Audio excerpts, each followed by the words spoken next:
All around the world, ancient megalithic sites challenge our perception of human history. From the stoic monoliths of Stonehenge to the colossal pyramids of Giza and the enigmatic Moai of Easter Island, these sites force us to rethink what our ancestors were truly capable of. They whisper of a past far more complex and extraordinary than our history books might suggest. But hidden in the middle of the endless expanse of the Pacific Ocean, there lies a megalithic site as inexplicable and mysterious as any on Earth, a place that has been a breeding ground of legends and secrets for centuries, a ghost city built on water. And yet, despite its status as one of the most enigmatic ancient sites in the world, most people have probably never even heard its name, Nan Madol. There is perhaps a good reason for its obscurity. The Micronesian island of Pohnpei is, quite literally, in the middle of nowhere. To its east, over 5,000 miles of open ocean stretch to California. To its west, another 2,500 miles to the Philippines. The island itself is a mere 13 miles of inhospitable terrain, covered in thick jungles and mangrove swamps, with a steep mountain rising from its center. And yet, in the shallow waters off its eastern shore, stands an unfathomable stone complex. A sprawling city of nearly 100 artificial islets built meticulously on top of a living coral reef. These islets are all linked by an elaborate network of stone-lined canals. This network gives the place its name, Nan Madol, which translates to within the intervals, or in the space between things. Today, it's known by another more famous name, the Venice of the Pacific. Throughout this city on the sea are unbelievable structures made from enormous basalt stones. Walls stand as high as 58 feet tall and measure up to 17 feet thick. Columns and buildings, all made from stones weighing anywhere from 5 to a staggering 50 tons. Astonishingly, it's estimated that over 750,000 metric tons of stone were used in its construction. To put that into perspective, over 4 centuries, the Pohnpeian people moved an average of 1,850 tons of basalt every single year. The sheer scale of the project easily compares with the building of the Great Wall of China or the Great Pyramid of Giza. Nan Madol is, without a doubt, the only megalithic city ever built atop a coral reef. But this architectural marvel poses a confounding puzzle. Who could have built such a thing? And more importantly, how? Modern science offers a seemingly straightforward answer. Carbon dating suggests that Nan Madol's main megalithic construction began around 1180 to 1200 AD. This timeline points to the Sattler dynasty, a line of foreign rulers who governed the island of Pohnpei at that time. The Sattlers began as gentle leaders, but evolved into tyrannical monarchs, consolidating extraordinary power. According to this theory, Nan Madol was their political and ceremonial capital, a tool for control. The city was a masterclass in urban planning, meticulously designed to enforce the Sattlers' authority. They required all potential rivals, local chiefs from across Pohnpei, to live within the offshore capital, where their activities could be easily monitored and controlled. Life here was sustained by a rigid and oppressive tribute system. Commoners were forced to bring essential food, water, and other offerings to the ruling class, as the city itself was non-agricultural. The islets themselves were highly specialized. There were islets for food preparation, canoe building, and residences for priests. The most elaborate structure, Nan Dawas, served as the royal mortuary. Encased by walls soaring up to 25 feet, it was an enclosure larger than a football field, reserved for the bodies of kings. The theory concludes that when the Sattlers were overthrown around 1628, the site was abandoned, leaving the mysterious ruins we see today. a tidy explanation. But it's an explanation with massive, gaping holes. Archaeological studies also indicate that the earliest settlements in the area go back much further, possibly to the 2nd century BC or even beyond. Perhaps the mystery of Nan Madol began long before the settlers. If Nan Madol was built by the settler dynasty 1,000 years ago, a simple question arises. How did they do it? First, the basalt. Chemical analysis has confirmed that the massive stones were quarried from a site in Socase, on the complete opposite side of Pohnpei, over 25 miles away. The island's terrain is far too rugged to transport these stones across land. This means the builders had to somehow float them across the ocean. The initial theory was bamboo rafts, but this was quickly debunked. In 1995, a Discovery Channel special tried to float stones weighing just 1 to 2 tons, a fraction of the size of those used at Nan Madol, on bamboo rafts. The rafts quickly sank. But let's assume, for the sake of argument, that they found some unknown method to transport these 50-ton blocks to the site. That still doesn't explain how they were lifted and stacked into precise interlocking walls without the use of pulleys, levers, or metal tools. Today, lifting a 50-ton stone requires a powerful crane and an experienced crew. How could a population centuries in the past have accomplished this feat? And even if we accept that they could transport and lift these stones, there's another, even bigger problem: manpower. During the settler dynasty, the entire population of Pohnpei is estimated to have been less than 30,000 people, including children and the elderly. The desolate island could barely support the day-to-day lives of its inhabitants, let alone a colossal undertaking like Nan Madol. Some have estimated that with the available workforce, the project would have taken more than 3 centuries to complete. What all of this means is simple. Though mainstream science believes Nan Madol was built by the settler dynasty around 800 years ago, they actually have no idea how it was built. To answer that question, we may have to look beyond science and into the realm of legend. According to the oral history of the Pohnpeian people, Nan Madol has a very specific and magical origin. It begins with the arrival of 2 sorcerer brothers, Olisipa and Olosopa. They came from a mythical land, seeking a place to build an altar to their god. They were the mightiest sorcerers yet to arrive on Pohnpei, and it was these brothers who built Nan Madol. How? They used their magic powers to fly the huge basalt stones through the air as if they were weightless, stacking them into islets, canals, and towering walls. Some legends even say they were aided by a flying dragon. Their magic was so powerful that they conquered the island and founded the very dynasty that science credits with the construction. The Saudeleurs, a dramatic myth to explain an impossible achievement.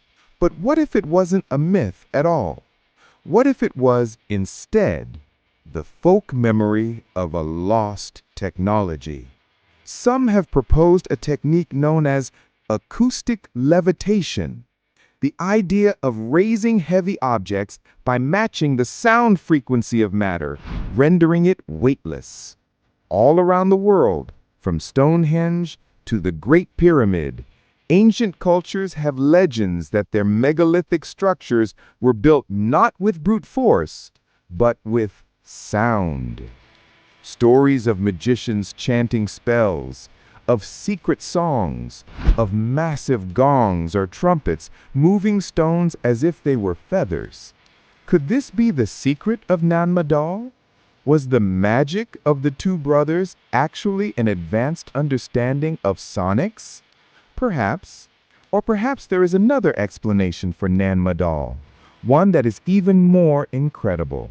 An explanation that involves curses, restless spirits, and giants. For centuries, Pohnpeian tradition has warned of the terrible powers associated with Nan Madol. Locals believe the site is guarded by spirits, placed there by the ancients to protect it from outsiders. They say that anyone who disturbs the sacred ground will be cursed, a myth designed to discourage colonial powers from damaging their history, or something more. Years later, in 1907, the new German governor of the island, a vicious man named Victor Berg, also ignored the local warnings. He began exploring Nan Madol and discovered a sealed tomb said to contain the remains of Pohnpei's ancient rulers. What he found inside was shocking. The skeletal remains were unlike he had ever seen. They were enormous, seemingly belonging to a race of giants, some 2 to 3 meters tall, nearly 10 feet. That very night, a wild storm hammered the island with lightning and torrential rain. Berg and others swore they heard the sound of conch shells echoing from the mountains and saw strange glowing orbs filling the sky. The next day, as the storm passed, Berg was determined to continue his work, but as he headed to the site, he suddenly stopped in his tracks and dropped dead where he stood. The locals immediately claimed his fate was sealed the moment he disturbed the tomb, asserting it was proof of the supernatural powers guarding the site. The official cause of death was listed as sunstroke and heat exhaustion, a curious diagnosis for a healthy man well accustomed to the heat of the Pacific. But how he died is perhaps less important than what he found: the bones of giants. Could Nan Madol have been built by a race of 10-foot-tall sorcerers? Could this explain how they moved such heavy stones? The connection between giants and Nan Madol didn't end with Victor Berg. The idea of a giant race in the distant past is not confined to this one island. It appears across human traditions. The book of Genesis, for example, records a race of giants known as the Nephilim. And in modern times, enormous skeletons have reportedly been discovered all over the world. After World War I, control of Pohnpei passed to Japan. Japanese scientists began their own investigations, and what they allegedly found went far beyond anything before. While many of their records were lost in World War II, remaining sources claim the Japanese discovered that Nan Madol didn't end at the reef. It extended further out into the ocean, beneath the waves. It was an entire sunken city. And there, on the ocean floor, they were said to have found huge platinum coffins. Incredibly, when they brought them to the surface, they purportedly found the skeletal remains of giant humans, 10 feet tall, inside. Could this be true? Platinum coffins and a city beneath the waves? Pohnpeian legend speaks of another kingdom under the ocean, just off the shores of Nan Madol. In 1939, a German explorer named Herbert Rittlinger wrote of what the Japanese divers had found. Beneath the ocean was a brilliant and splendid center of a celebrated kingdom that had existed there untold millennia ago. He claimed they found well-preserved streets, stone vaults, pillars, and monoliths, along with vast wealth in precious metals and pearls. In the 1970s and 80s, archaeologists confirmed the existence of an extensive network of tunnels and caves beneath Nan Madol, leading out into the ocean. One team followed them to stone pillars and structures 100 feet under the water. This idea of a vast sunken civilization in the Pacific instantly brings to mind another legend, the lost continent of Mu, first proposed in the late 1800s by archaeologist Augustus Le Plongeon. The story tells of an advanced civilization that existed 50,000 years ago on a massive continent that suddenly sank to the bottom of the ocean. Some, including the theory's popularizer James Churchward, believe that Nan Madol and its underwater kingdom are the last remaining vestiges of this legendary lost world. An ancient sunken city built by giants from a lost continent? It sounds like fantasy. But what if the true purpose of Nan Madol is even more technologically advanced? Pohnpei is located in the middle of a 300-mile-long zone where typhoons are born. Today we know typhoons have an electromagnetic component. The huge basalt stones of Nan Madol have strong electromagnetic properties, leading some theorists to propose that the entire city was not a city at all, but a gigantic, intentionally constructed weather modification machine, designed to break down the electromagnetic qualities of forming typhoons and protect the area. Others take it even further. They point to the consistent seismic activity on Pohnpei, which generates piezoelectricity. When this energy meets the magnetized basalt stones laid out in a precise grid of canals and towers, they believe Nan Madol becomes something else entirely, a massive power station, a power source that could fuel an advanced ancient civilization using principles remarkably similar to those proposed by Nikola Tesla for his legendary Wardenclyffe Tower. An ancient power station? A weather machine? A city of giants? For centuries, these mysteries have been shrouded in legend and mangrove forests. But today, 21st century technology is finally allowing us to look back into the past, to strip away the jungle, and see this ghost city as it was meant to be seen. A new generation of explorers is wading into these uncharted waters, ready to uncover the truth. Explorer and scientist Albert Lin has traveled to Pohnpei, one of the most isolated places on Earth, bringing cutting-edge technology to unlock the secrets of Nan Madol. What he finds is a fragment of a lost world, choked by mangroves. To understand its true scale, he and his team unleashed their primary tool, Lidar, a laser scanning technology that can digitally strip away the jungle. Even before the trees are digitally removed, a network of geometric shapes emerges from the data. But when the final processing is complete, the true city is revealed for the first time in centuries. The scans reveal a city far more complex and fortified than ever imagined. A colossal seawall, stretching for 1.25 miles, protects the entire complex.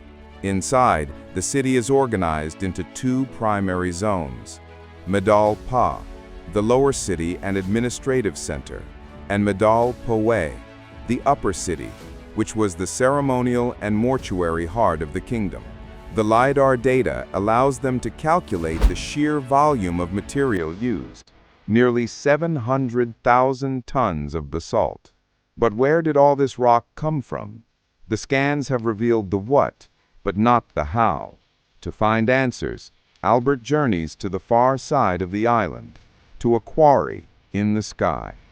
From the summit of the quarry, 10 miles across rugged terrain from Nan Madol, Albert realizes a land route would be impossible. He theorizes they must have used the mangrove channels to float the stones out to sea and transport them along the inside of the reef. This aligns with the legends of a stone city of the dead beneath the waves, located along that very route. Using sonar, they scan the seabed near Nan Madol.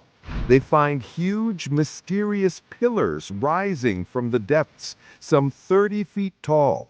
While Albert concludes these are the likely source of the underwater city myth, he also finds something else: piles of the same hexagonal basalt columns seen at the quarry lying randomly on the seafloor, as if they were lost in transit. It's powerful evidence supporting the sea transport theory. The architects of Nan Madol were clearly master seafarers. But just how far did their influence stretch? The investigation leads Albert 20 miles from Pohnpei to a tiny string of islands called Atop. There he finds more of the same basalt rocks and, incredibly, a huge ritual site with 6 sakau pounding stones arranged in a circle, far larger than any at Nan Madol. The discovery proves that Nan Madol's influence stretched across the waves. But the final piece of the puzzle reveals a connection far grander than anyone imagined. Back on Pohnpei, Albert is shown a gallery of ancient rock art carved up to 2,000 years ago, long before the Saudeleurs arrived. One carving is particularly strange. The evidence is clear. The ocean didn't isolate these ancient cultures. It connected them. The people of Nan Madol were part of a great network that traveled north, south, east, and west across the vast Pacific, carrying ideas, culture, and technology with them. They were part of a great ocean continent. So, what is Nan Madol? It is not just one thing. It was a seat of power for a tyrannical dynasty, an architecture of tyranny designed to monitor and control potential rivals by forcing them to live within its walls. It was a marvel of engineering, built with sophisticated knowledge of materials and logistics, likely transported by sea and painstakingly assembled without modern tools. It was a sacred place, possibly inspired by even more ancient traditions, dating back thousands of years. And its builders were not isolated islanders, but brilliant seafarers, connected to a world that stretched thousands of miles across the sea. The mysteries of levitating stones and giant bones may remain in the realm of legend, but the truth we can now see is perhaps even more profound. Nan Madol's downfall was as political as its rise. When the oppressive Saudeleur dynasty was overthrown, the new decentralized system of rule could no longer sustain a city that relied entirely on forced tribute for its food and water. The very thing that made it a perfect political prison made it an impossible place to live freely. Today, Nan Madol is a UNESCO World Heritage Site, but it is also listed as in danger. The same powerful forces of nature that have shrouded it in mystery, mangrove growth, storm surges, and the rising sea, now threaten to reclaim it forever.